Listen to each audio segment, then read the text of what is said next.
Assalamualaikum warahmatullahi wabarakatuh. Balik lagi di Podsaka, podcast satu aksa. Wah, teman-teman, ternyata udah lama banget ya sejak dari episode terakhir Podsaka. Gimana nih kabar teman-teman semua? Kira-kira masih pada semangat atau ternyata udah pada loyo nih? Anyway, tetap semangat ya dimanapun kalian berada. Kalau kata orang-orang, tak kenal maka tak sayang. Maka perkenalkan saya R.A. Anastasia Putri sebagai presenter pada episode podcast kali ini. Nah, di episode kali ini kita berkesempatan untuk mendatangkan dua narasumber yang memiliki peran cukup penting di dalam lingkungan SMA Negeri 1 Meranggen. Hayo teman-teman, ada yang bisa nebak gak nih mereka siapa? Mereka adalah Mbak Sinta. Hai. Dan juga ada Mas Fahril. Halo. Selaku Ketua OSIS SMA dan Wakil Ketua OSIS SMA Negeri 1 Meranggen periode 2023-2024. Nah, sebelum itu, Mbak Sinta dan juga Mas Fahril bisa perkenalan dulu secara singkat supaya teman-teman di rumah bisa tahu tentang narasumber kita kali ini. Baik, terima kasih Tasya.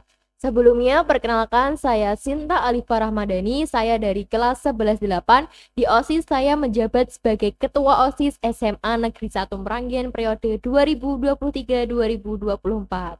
Baik, lalu akan dilanjutkan dengan perkenalan dari Mas Fahril. Oke, gantian ya. Perkenalkan, nama saya Kurniawan Fahril. Saya dari kelas 11-5 dan di sini saya menjabat sebagai Wakil Ketua OSIS SMA Negeri 1 Meranggen periode 2023-2024. Oke, terima kasih Mbak Sinta juga Mas Fahril. Nah, di tengah kesibukan mereka menjalani kehidupan mereka menjadi ketua OSIS dan juga wakil ketua OSIS, mereka tetap menyempatkan waktunya untuk bergabung bersama kita kali ini di Podsaka. Terima kasih ya Mbak Sinta dan juga Mas Fahril. Oke, sama-sama, Dik. Nah, bertepatan juga dengan kehadiran mereka di podcast kali ini, kita akan membahas tentang peran OSIS untuk sekolah.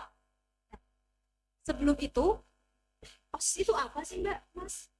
Nah, dari saya, OSIS adalah organisasi intrasekolah yang berada di SMA Negeri 1 Meranggen, tepatnya di mana ini OSIS bisa bekerja sama terhadap seluruh ekstrakurikuler maupun organisasi untuk menggandeng di mana melakukan suatu kegiatan bersama yang bisa memberikan suatu manfaat kepada siswanya maupun dari OSIS sendiri, sehingga OSIS tidak hanya memberikan manfaat kepada OSISnya saja atau dalamnya saja, tapi memberikan kebermanfaatan bagi semua.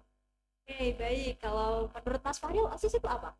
Kalau dari menilik namanya nih, OSIS, Organisasi Siswa Intrasekolah. Jadi isinya itu beberapa anak yang sudah terpilih secara khusus untuk menjadi bagian dari internal SMA Negeri 1 Meranggen. Jadi OSIS itu sebagai jembatan penghubung antara siswa dan guru di SMA Negeri 1 Meranggen.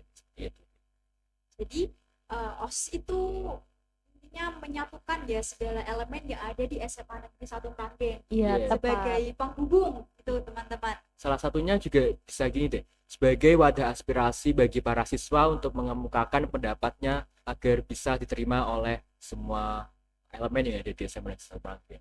Jadi OSIS itu sebagai jembatannya buat mereka lah, gitu. Iya betul. Berarti jadi kalau misalnya siswa pengen diadain acara ini, jadi OSIS bisa menyampaikan, jadi bisa terlaksana gitu ya kalau di ACC.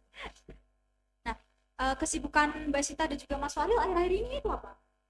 Nah, kalau dari saya, kesibukannya sendiri, yang pertama saya baru kemarin saja selesai mengikuti lomba, kemudian ini fokus dalam penyelesaian segala tugas-tugas saya yang berkaitan dengan nilai rapot nanti, karena ini mendekati dengan penilaian PSAJ, penilaian sumatif akhir jenjang. Jadinya selain kita sibuk di OSIS, kita pun juga menyibukkan diri di perkembangan skill dan melengkapi tugas-tugas kita untuk perbaikan nilai rapot yang akan datang, seperti itu. Kalau dari saya nih hampir sama, atau mungkin seluruh pengurus OSIS pun hampir sama Mbak Sinta. Di sini kami itu tugasnya, sibuknya kita mau memperbaiki nilai kami yang masih kosong. Jadi karena kita beberapa kali tidak mengikuti KBM dikarenakan agenda kami yang mungkin cukup padat sekali ya. Jadi kami berusaha untuk memaksimalkan semester ini agar mendapat nilai yang lebih baik. Memang OSIS sekarang lagi pada sibuk untuk mengerjakan tugas-tugas yang masih kosong ya. Karena sebelumnya kan habis ada event ini nih, event 5 proker, ada Hari Bumi, Hari Air, Hari Kartini, Hari Pendidikan Nasional, dan pemilihan Duta Semansam. Jadi di OSIS itu kita sibuk banget. Hampir tiap hari kita rapat buat matangin konsep yang udah kita Betul. susun. Sampai pusing gitu ya. Bingung baginya waktu. Lalu tujuan awalnya apa Mbak Sinta dan juga Mas Fahril join organisasi itu apa? Awalnya emang cuman pengen nyari pamor atau emang dari hati tuh punya tujuan untuk punya pengalaman?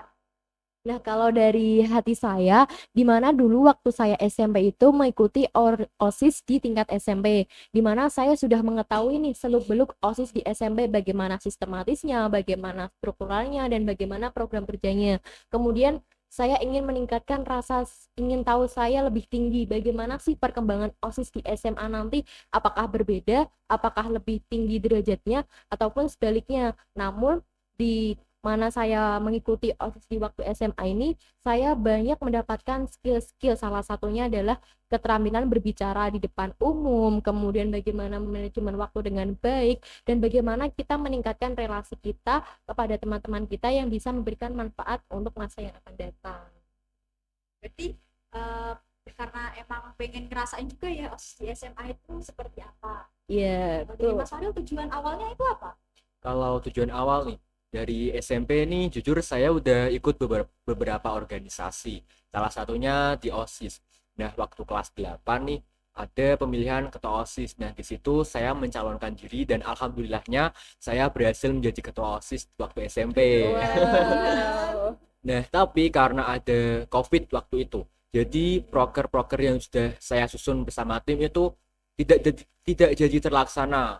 Terus habis itu karena semakin lama PJJ dilakukan, terus akhirnya prokernya Malai. terbengkalai Oke. gitu. Nah, waktu SMA ada Open Recruitment OSIS, saya memberanikan diri untuk mengikutinya karena juga ingin menggali rasa penasaran saya. Dikarenakan menilik dari SMP itu, saya kan prokernya masih banyak yang belum terlaksana nih. Terus saya ingin melihat di SMA itu bagaimana OSIS sebenarnya dan inilah saya sekarang. Wow. Tapi so far ekspektasi Mas dan juga Mbak di OSIS itu tercapai gak sih? Kayak Oh, semisal pengen melatih skill berbicara ataupun yang lainnya. siapa dulu nih? Kamu saja. Kalau dari saya sendiri pun, saya sudah cukup merasakan efek untuk bergabung OSIS ini ya. Salah satunya dari public speaking. Jujur, sebelum saya masuk OSIS pun, saya kalau bicara di depan kamera gini, sering takut atau gugup gitu. Nah, alhamdulillahnya setelah gabung OSIS, sedikit demi sedikit, skill untuk berbicara saya ini bisa terbangun. Nah, kalau dari saya sudah sangat tercapai di mana dulunya saya itu sangat tremor atau hampir ketika berbicara di depan umum tuh mengalami suatu kesokan di belakang layar seperti demam panggung ya. Nah, maka dari itu bagaimana saya mencari obat alternatif untuk memperbaikinya sehingga saya sudah terbiasa nih untuk berbicara di depan umum. Kemudian keterampilan yang kedua itu memanajemen waktu dengan baik. Nah, kita kan pengurus OSIS pasti pulangnya malam-malam nih, paling lambat kan mungkin jam 8, jam 9 untuk menyelesaikan proker. Nah, bagaimana setelah kita pulang dari sekolah itu bisa memanajemen waktu dengan baik antara di rumah dan menyelesaikan tugas-tugas. Kemudian yang ketiga ini mungkin olahraga wajah ya, karena kan kita punya relasi yang banyak nih, sehingga ketika di sekolahan kita sering bertemu dengan seseorang, banyak sapa menyapa, sehingga kita selalu tersenyum, tersenyum, dan tersenyum, sehingga melatih otot wajah untuk selalu tersenyum. Berarti OSIS ini membawa banyak sekali perubahan positif yang bisa dirasakan dalam diri Mas dan juga Mbak ya. Iya. Ya, sangat banyak. Keren banget loh mereka ini 2 tahun, 2 periode ya maksudnya join di kepengurusan OSIS, bahkan sekarang bisa menjabat sebagai ketua OSIS dan juga wakil ketua OSIS. Kira-kira gimana sih perasaannya, kan ketua dan wakil ketua itu pasti berat banget. Mereka harus menanggung banyak sekali ekspektasi dari seluruh warga SMA Negeri 1 Meragen. Gimana perasaannya?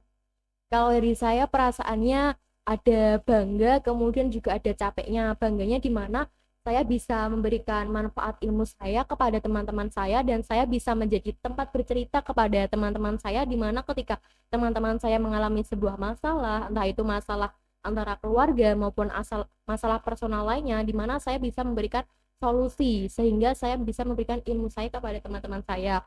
Untuk capeknya mungkin kita lebih bagaimana sih kita bisa mengungkapkan rasa-rasa mengganjel di hati ini untuk kita bisa keluarkan, tapi kita harus bisa menjaga profesionalitas. Tetap harus, kalau misalnya mau mengungkapkan pun harus tetap menjaga omongan ya, Iya, biar betul sekali. kedepannya nggak menyakiti anggota-anggota lain. Kalau Iya, dari Mas Farid? Kalau dari diri saya sendiri ada dua rasa sih. Yang pertama itu bangga, yang kemudian itu rasa takut. Bangganya itu ketika saya berhasil menjadi wakilnya Mbak Sinta saat pemilihan ketua OSIS. Nah, di situ saya merasa bangga karena hampir separuh dari siswa di hampir seluruh elemen di SMA Negeri 1 Meranggen itu percaya pada saya dan Sinta untuk mengembangkan SMA Negeri 1 Meranggen menjadi lebih baik. Kemudian untuk rasa takutnya itu takut untuk mengecewakan ekspektasi dari mereka. Namun dari saya dan dari Sinta sendiri pun sudah berusaha semaksimal mungkin untuk mencapai ekspektasi yang telah diharapkan oleh para siswa-siswi di SMA Negeri 1 Meranggen dan juga dari guru-guru dan karyawan gitu. Rasanya tetap enjoy ya, jadi Iya, kepada betul. wakil ketua, walaupun di belakang pun tetap ada rasa kayak takut kalau mengecewakan, karena pasti bebannya juga besar banget. Nah, karena beban yang ditanggung itu besar, kalau anak-anak zaman sekarang menyebutnya itu someone to talk. Wow, apa itu? Kira-kira kalau dari Mas Farel dan Mbak Sinta tuh punya nggak sih seseorang yang bisa dijadiin sandaran waktu kalian benar-benar lagi ngerasa capek-capeknya selama kehidupan di sekolah?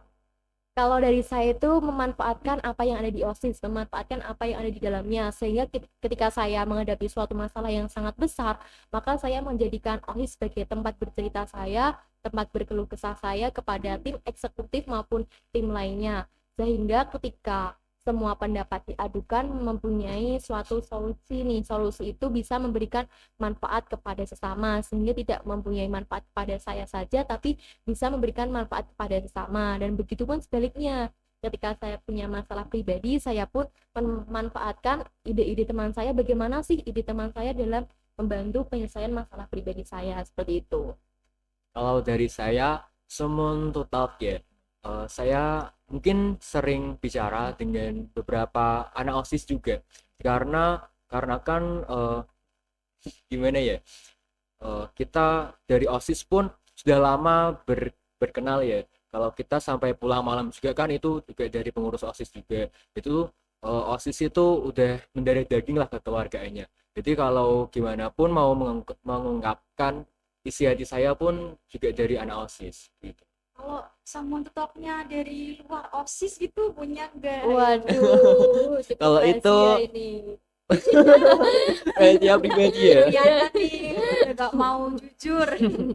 Tapi di ADRT pun kita harus selalu menjaga profesionalitas kita ya. Jadi Iya, di betul. ADRT kami pun di OSIS kita dilarang untuk mempunyai Hubungan asmara terhadap seluruh organisasi maupun ekstrakurikuler yang berada di SMA Negeri 1 Meranggen, tepatnya di Kode Etik pasal 8. Oke, tapi kalau misalnya ada anggota OSIS yang emang bandel nih, dia tetap menjalin hubungan, itu kira-kira ada nggak sih yang sampai putus karena ya masalah gitu deh?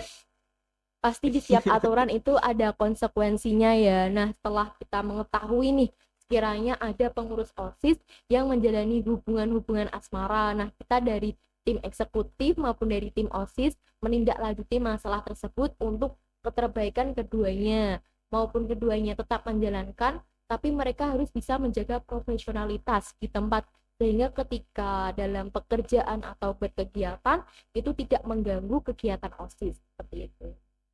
jika kalau semisal nih ada yang sampai merusak itunya seperti kerjanya udah nggak bener gitu. Itu kita dari tim eksekutif akan berkonsultasi dahulu dengan pembina untuk menentukan jalan terbaiknya. Jadi intinya ya pasti nggak bisa dipungkiri, pasti tetap bakalan ada ya. Iya. Tapi Konsekuensinya. dari Mas dan Mbak juga pasti udah punya cara untuk mengatasi hal tersebut. Betul. Jadi pengurus OSIS itu pasti membagi waktu nggak cuman untuk pasangan ya, pasti dari segi kewajiban kita sebagai siswa pun ada membagi waktu antara OSIS dan juga untuk guru-guru. Pasti kan jadi pengurus OSIS itu banyak keluar kelasnya, banyak dispennya. Nah, itu bakal ngebikin kita ketinggalan pelajaran, kita ketinggalan banyak tugas-tugas penting sampai tadi di awal Mbak Sinta dan juga Mas Farul udah menyampaikan kalau sekarang lagi sibuk buat mengerjakan tugas-tugas yang kosong. Iya, betul betul. sekali. Itu gimana cara memanajemen waktunya biar kewajiban kita di OSIS bisa selesai dengan baik dan juga kewajiban utama kita menjadi seorang siswa itu juga bisa terlaksana dengan baik. Nah, kalau dari saya pribadi, saya akan mengatur sebagai skala prioritas. Jadi kalau semisal nih di OSIS kita ada rapat rutin, sedangkan di mata pelajaran biasa kita ada ulangan. Kita akan menentukan yang mana yang lebih dulu harus diprioritaskan. Kalau dari case tersebut, saya akan memilih ulangan dahulu, kemudian baru menyusul di rapat rutinan OSIS. Karena bagaimanapun kan ulangan cuma beberapa kali aja, sedangkan untuk rapat rutinan pun bisa berkali-kali dan hasilnya bisa kita tanyakan juga ke pengurus lainnya gitu. Nah, kalau dari saya, untuk ada dua kategori nih, mengapa pengurus OSIS selalu bisa memanajemen waktu mengenai tugas-tugas biasa, dan kedua, mengapa sih pengurus OSIS ketika di akhir mau ulangan PSEAC itu selalu menyusun tugas-tugasnya. Yang pertama, pengurus OSIS itu sudah ada skala prioritas.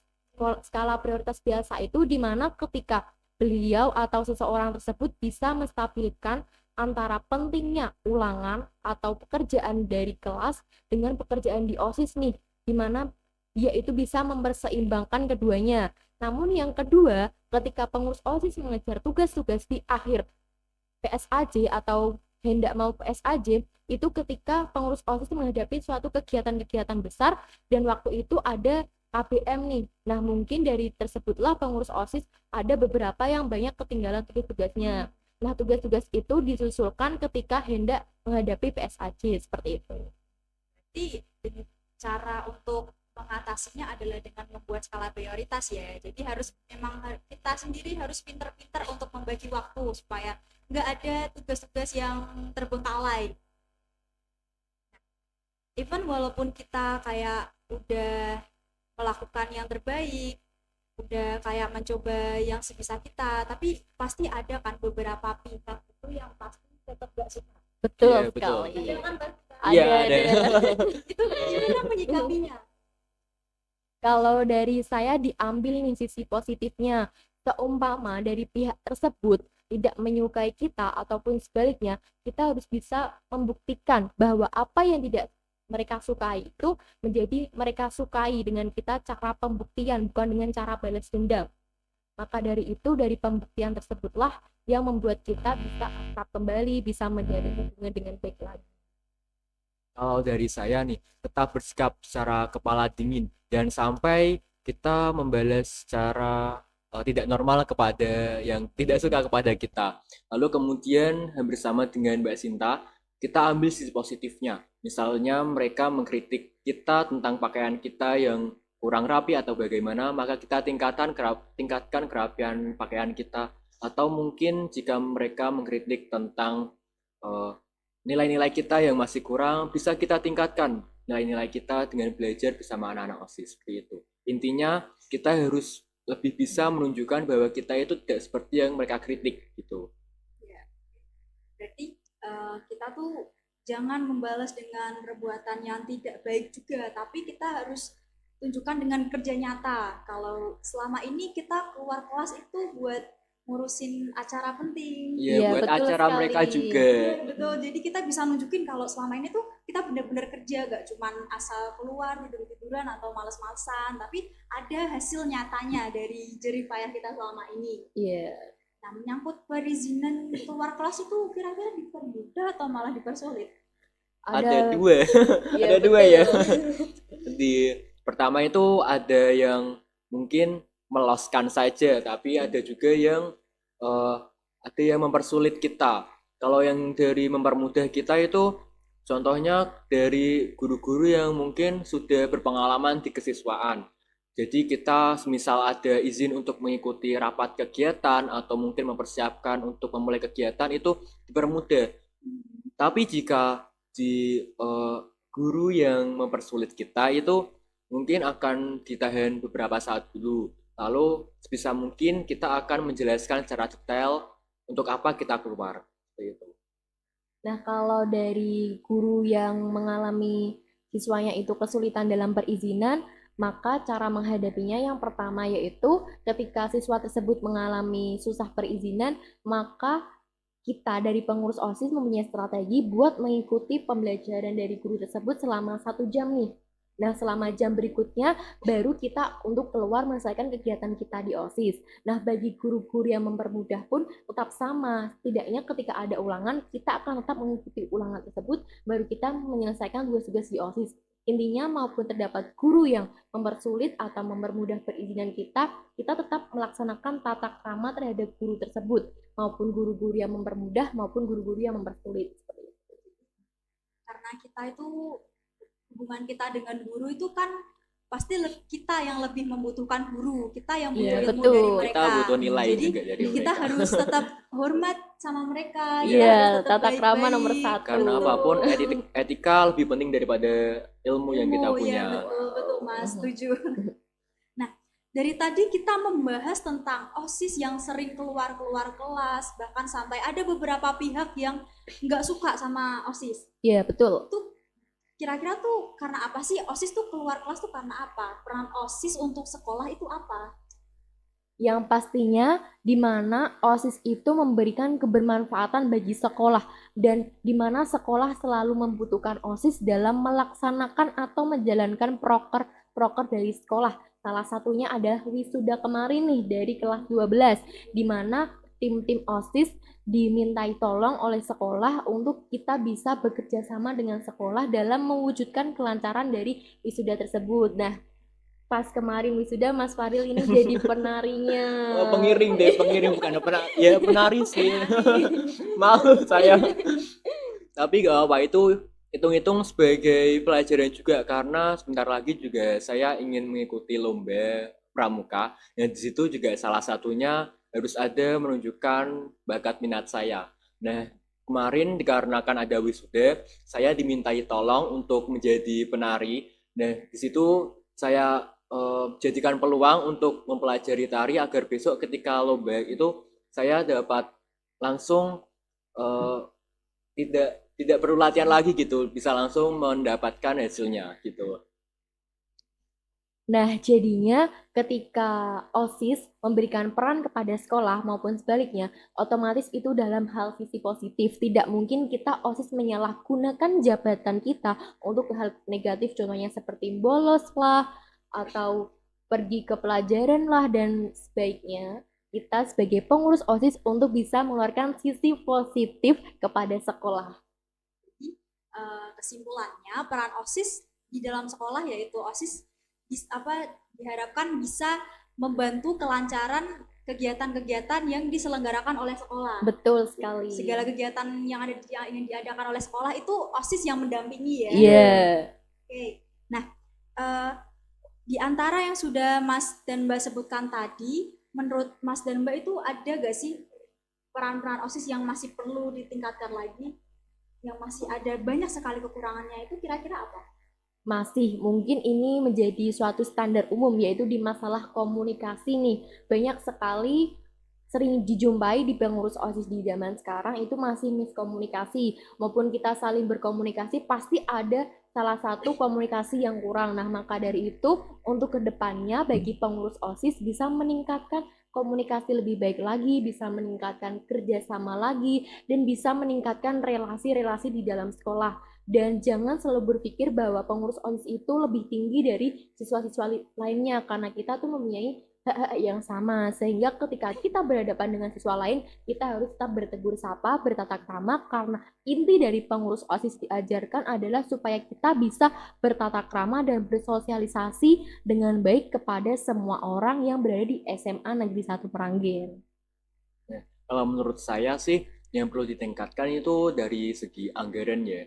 Tapi kalau dari anggaran kan itu kewenangan sekolah. Jadi dari event kemarin yaitu 5 proker, jadi ada beberapa dana yang dicoret dari anggaran. Nah, meskipun beberapa barang itu dicoret, kami dari pengurus OSIS pun harus berusaha semaksimal mungkin untuk menyempurnakan barang tersebut yang harusnya tidak ada tapi ada. Nah, karena hal tersebut juga kami harus dituntut profesional untuk melakukan tugas kami gitu. Oke. Nah, kan eh, Mas Fadil tadi menyebutkan tentang masalah anggaran yang perlu untuk ditingkatkan. Iya. Wow. Dari siswa sendiri pasti kan mereka punya keinginan untuk misalnya diadakan suatu event lah seperti Klasmik, Iya. e-sport ataupun dan lain sebagainya. Nah, itu OSIS, peran OSIS adalah menjembatani antara siswa dan juga guru. Pasti OSIS juga menyampaikan ke guru kalau dari siswa sendiri ingin diselenggarakan kegiatan ini, kegiatan itu. Nah, tapi pasti di antara semua yang disampaikan oleh OSIS belum tentu semuanya akan di ACC. ACC, Nah, iya betul. itu benar. pasti bakal muncul nih dalam benak siswa tuh kayak perasaan nggak suka sama guru. Kenapa kok guru nggak mau sih, nggak ACC ini, nggak setuju ini, nggak setuju itu. Nah, kira-kira dari Mbak Sinta dan juga Mas Fadil gimana caranya untuk mempererat hubungan antara siswa dan juga guru? Nah, di mana pertama-tama kita adalah menjaring nih pendapat-pendapat yang sekiranya itu mendukung untuk kebermanfaatan bersama. Seumpama dari siswa-siswa lain sudah memberikan pendapat, pasti kan ada pendapat yang baik maupun kurang baik, di mana kita menjaring pendapat-pendapat yang baik dulu untuk kita sampaikan kepada guru-guru nih. Ketika guru-guru tidak meng-ACC dari pendapat tersebut, maka kita bertanya kepada guru alasan apa sih yang tepat untuk kita sampaikan kepada siswa. Namun biasanya guru itu kan lebih tinggi daripada siswa, sehingga guru bisa melihat sisi-sisi positif maupun sisi-sisi negatif ketika kegiatan tersebut dijalankan. Nah, maka dari itu, ketika kita sudah menerima alasan dari guru, maka kita lanjut membuka forum komunikasi nih dari perwakilan-perwakilan siswa yang sudah mengajukan pendapat, mengapa pendapat mereka itu tidak di-ACC oleh guru, dan pastinya kita mencari jalan keluar untuk mencari pendapat yang baik lagi berdasarkan dengan asumsi yang sama. Maka dari itu kita harus bisa membuka forum komunikasi antara guru dan siswa supaya kegiatan-kegiatan yang diinginkan guru maupun siswa berjalan dengan lancar. Nah, kalau dari saya sih simple ya untuk meringkas kata-katanya Mbak Sinta. Jadi itu jika dari ide-ide beberapa siswa ditolak, kita harus bisa menyampaikannya ke siswa itu dengan cara yang jujur dan dengan cara yang baik. Jadi dengan begitu para siswa tidak merasa sakit hati ataupun tidak merasa dirinya seperti tidak berguna seperti itu. Untuk meringkasnya seperti itu ya. Untuk lebih jelasnya Wow, tadi keren, dijelaskan keren. sama Mbak Sinta. Oke, berarti jadi intinya kalau misalnya memang ada suatu ide atau aspirasi yang ditolak, itu OSIS harus tetap pinter-pinternya untuk komunikasi. Iya. Betul. Lagi-lagi pentingnya komunikasi antara OSIS dan juga siswa supaya nggak terjadi kesalahpahaman di dalam lingkungan OSIS. Nah, selanjutnya terhitung sudah 4 tahun ya kalian join di dalam organisasi OSIS. Iya, kurang Tapi lebih. yang dua Covid. kok mati kayaknya. Cuman ya itu kan sumpah waktu di SMP itu 2 tahunnya itu kayak garing-garing aja, gak ada kegiatan apapun soalnya ada COVID. Nah baru di SMA ini kegiatannya banyak banget gitu. Baru ngerasain oh jadi ini toh OSIS yang sebenarnya itu gimana. Oh jadi ini toh jadi ketua panitia itu gimana, jadi humas itu gimana, bendahara, sekretaris, dokumentasi. Wah, kalau dilihat-lihat itu perbedaannya jauh banget antara OSIS di SMP dan di SMA ini. Jadi kesan yang paling berkesan untuk Mas dan Mbak itu apa? Mulai dari mungkin sukanya ataupun dukanya itu apa selama 4 tahun join di OSIS walaupun 2 tahunnya sempat off juga. Kalau suka dukanya sih dari saya pribadi, suka duka tetap ada ya. Kalau sukanya itu kita bisa ketemu teman-teman baru yang sefrekuensi sama Iya, kita, betul-betul. bisa menjadi keluarga bagi kita. Kemudian kalau dukanya itu waktu itu kita berpisah sama kakak-kakak yang kelas 12 yang udah purna dari OSIS gitu. Wah, sangat Itu sedih. rasanya waktu itu kan perpisahnya waktu pelantikan nih. Kita habis pelantikan itu nangis bareng-bareng sambil foto sampai Mbak Sinta bedaknya luntur. Apa sih? OSIS Apaan lo? Enggak bercanda, Ya bercanda. enggak. Tapi nangisnya bener kan? Iya bener, tapi udah enggak tur lip tint melun. Masa cowok pakai lip tint sih? Enggak ya, biasanya waterproof ya.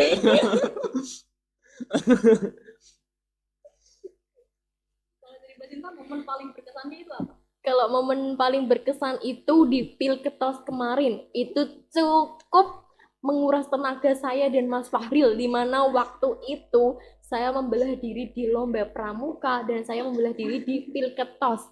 Dan waktu itu banyak tekanan yang terjadi, entah itu tekanan dari siswa, tekanan dari pembina, dan tekanan dari pengurus OSIS tersebut. Maka dari itu, momen Pilketos adalah momen yang terpatri di dalam jiwa hidup saya sehidup semati. Nah, untuk kesan di OSIS, dengan OSIS saya bisa meningkatkan personal branding diri saya nih, di mana saya bisa berpublic speaking dengan baik, di mana saya bisa memanajemen waktu dengan baik, dan pastinya saya mempunyai relasi-relasi yang cukup lebih daripada teman-teman biasa.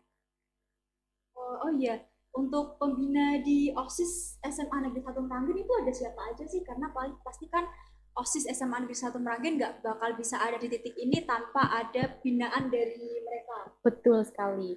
Nah, untuk di OSIS SMA Negeri 1 Meranggen ini diampu dari tim kesiswaan. Nah, tim kesiswaan itu terdiri dari 4 pembina. Yang pertama itu di jabatan pertama ada Bapak Megariana SPD. Di jabatan kedua ada Bapak Putranto Hendi Wibowo SPD. Nah, yang ketiga ada Bapak Bayu Adi Dwi Laksono SPD. Dan yang terakhir keempat yaitu ada Ibu Anita Kusumawardani SPD. Nah, itu di pembina itu ada porsinya masing-masing Ya, nih. betul. Dari Pak Mega itu seringnya kita untuk berkonsultasi tentang pembuatan administrasi dan Ya, juga IT, betul. Nah, kemudian di yang kedua Pak Hendi ya. Kalau Pak Hendi itu secara umum ngurus kita waktu di lapangan. Jadi sistematis kegiatan itu semua otaknya ada di Pak Hendi.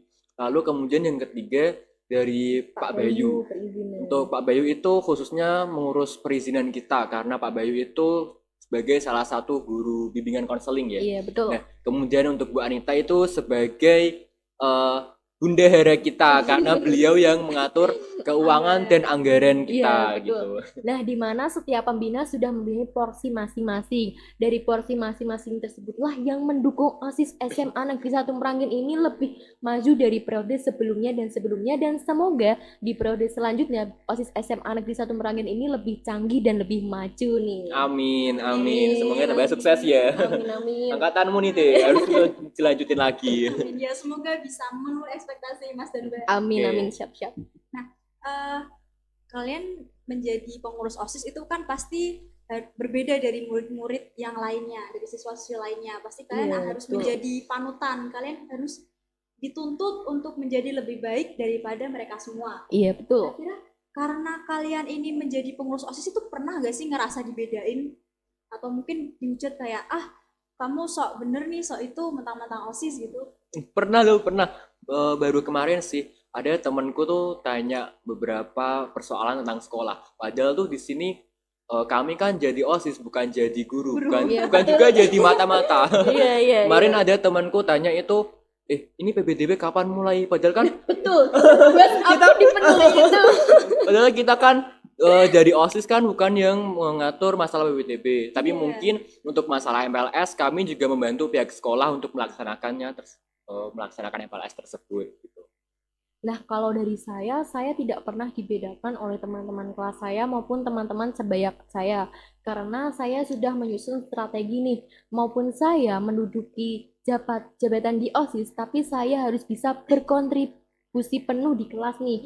Sehingga ketika kelas mengadakan suatu agenda ataupun suatu kegiatan-kegiatan, saya berusaha untuk berkontribusi menyalurkan ide-ide saya, menyalurkan tenaga saya, sehingga teman-teman saya selalu menghargai saya dan selalu mendukung saya di saat saya berada di waktu dan di waktu jabatan apapun.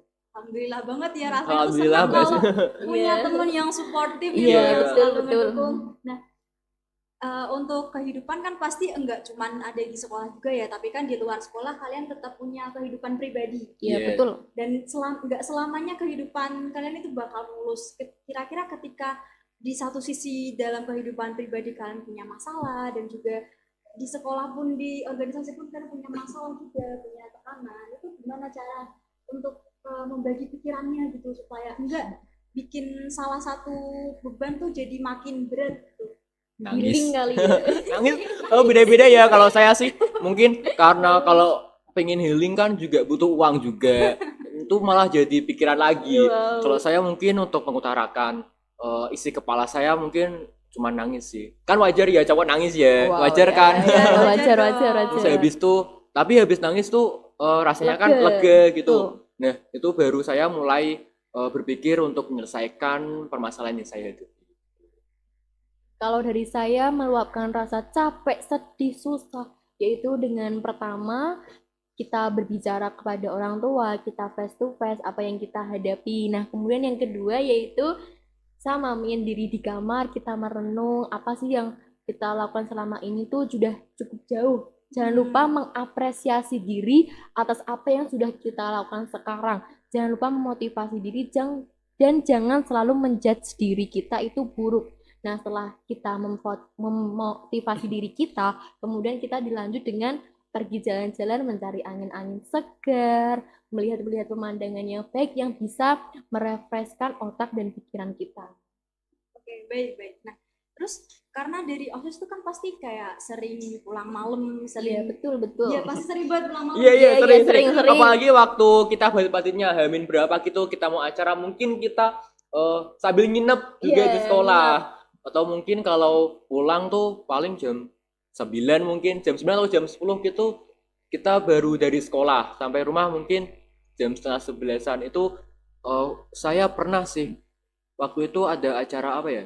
Kalau nggak salah itu doa bersama. Nah itu karena ada beberapa hal saya tidak jadi untuk menginap di sekolah. Nah akhirnya saya pulang ke rumah itu jam 10-an untuk mempersiapkan acara di esok harinya. Karena pasti jadi pengurus OSIS tuh sering banget ada di sekolah, bahkan di rumah pun kesannya kayak cuma numpang makan. Oh. Iya, numpang tidur, numpang makan aja. Itu dari orang tua Mas dan juga Mbak itu ada yang mempermasalahkan nggak sih? Atau malah nge-support aja?